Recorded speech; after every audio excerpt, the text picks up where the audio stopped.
Hello guys, it's been a while since my last video and I'm sorry for that. I've been a bit sick. For this video, I've decided to try something new and make a theory video on the new Star Wars movies. Thanks to my viewers for providing me with this idea and countless Reddit posts for further enlightening me. So now, on to the theory.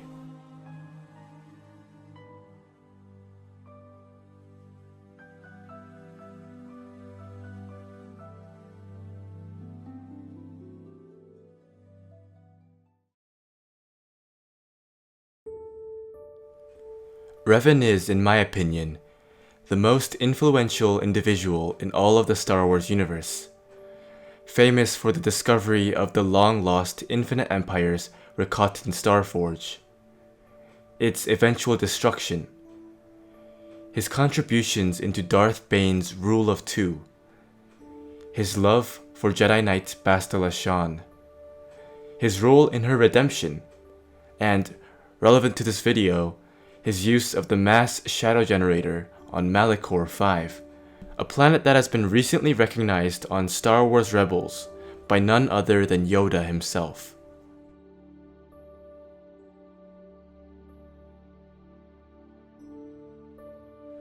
"4,000 years before the fall of the Galactic Republic, the Mandalorians, unknowingly under the influence of Sith Emperor Lord Vitiate, attacked the Republic, led by a great warrior called Mandalore the Ultimate. At this point in time, the Jedi Order was independent and not affiliated with any governmental body, and therefore decided not to join the war, leaving the Republic to the wrath of the Mandalorians.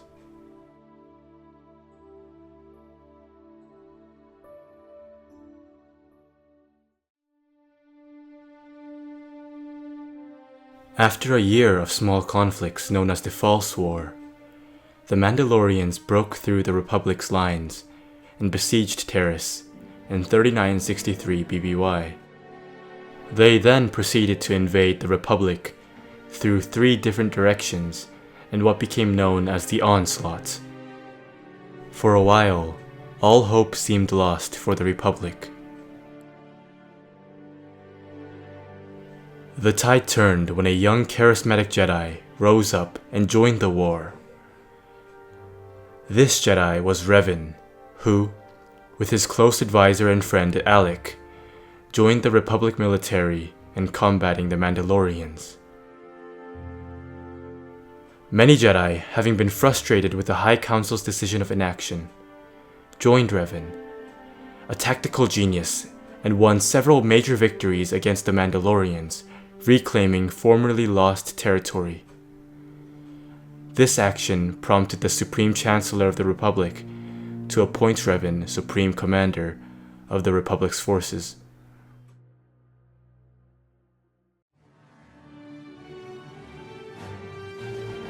In 2 years' time, Revan and his forces had driven back the Mandalorians to a planet called Malachor 5.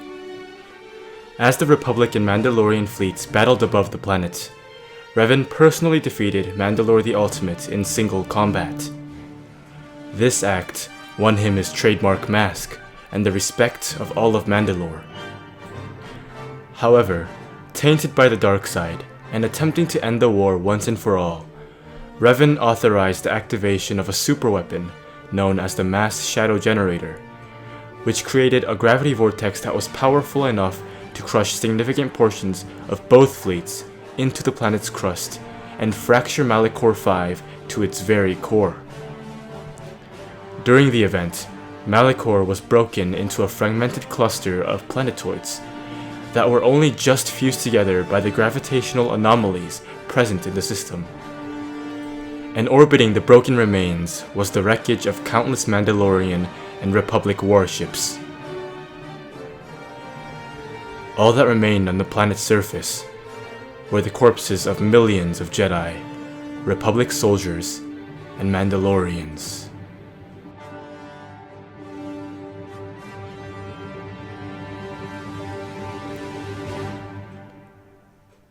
Nine years later, the mass shadow generator would be used a final time, prompting the creation of Darth Nihilus, and Mitra Surik, the Exiles campaign against the Sith Triumvirate.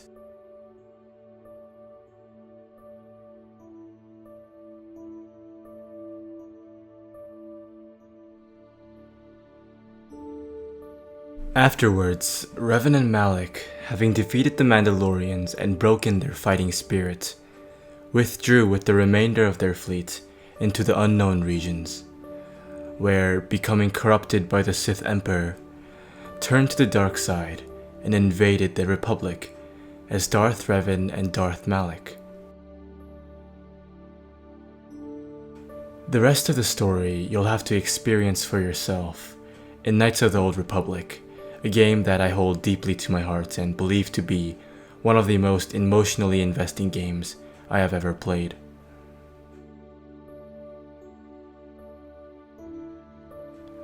Now, back to the topic. When Ezra confronts Yoda in their shared Force dream, they discuss the possibilities of the ends not justifying the means, referring to Ezra's wish to free themselves of the Empire. Yoda, before dissipating, also brings up Malachor 5, presumably referring to Revan's use of the superweapon and using it as the purest evidence of how an event's ends, being the end of the Mandalorian Wars, did not justify its means, which were the loss of Revan and Malak to the dark side. Going further, in the past, a Zolosian Sith Lord had discovered a corrupted Sith manuscript, which mistakenly identified Darth Revan as Riven, spelled R-I-V-A-N. From this, the Sith Lord took his name and accordingly named himself Darth Revan. Similarly, Ren could be a shortened or corrupted version of Revan, which after 4 millennium was found by Kylo, but was either partly illegible or mistranslated altogether, sort of like how Korriban became Moraband. However, seeing as Revan is a popular character in Legends and a fan favorite among Star Wars fans, it is entirely possible that they would recanonize him, but under the name Ren. Although I find this idea personally insulting to the Legends universe, it needs to be taken into consideration, as Disney, being a corporation, would be fools to ignore the impact that KOTOR 1 and 2 have had on the Star Wars community. It is possible that this newfound Ren, much like Revan, was incredibly strong in the Force, and the Knights of Ren were his followers, much like the Order of Revan were followers of Revan Reborn, which, going into my thoughts, I believe to be one of the dumbest rehashes of a character I have ever seen, due to the fact that in the DLC, Revan was reduced from a complex developed character into a generic villain. Back to the point. Rey may also be a descendant of Ren, and whatever recanonization of Bastila is introduced. Any solid evidence breaks down here, as there simply isn't enough information to theorize any further. However, extra tidbits can be found if one searches for long enough, including the facts that Kylo Ren's lightsaber is based off a design from the Great Scourge of Malachor, the fact that Rey fights with a staff, which parallels how Bastila fought with a double-bladed saber staff, and how Kylo Ren uses Force Stasis, which is a power that has not been seen in the Star Wars universe since Knights of the Old Republic. So, what are your thoughts? Are the Knights of Ren a recanonization of Revan? And is Rey, in any possible way, related to either Revan or Bastila?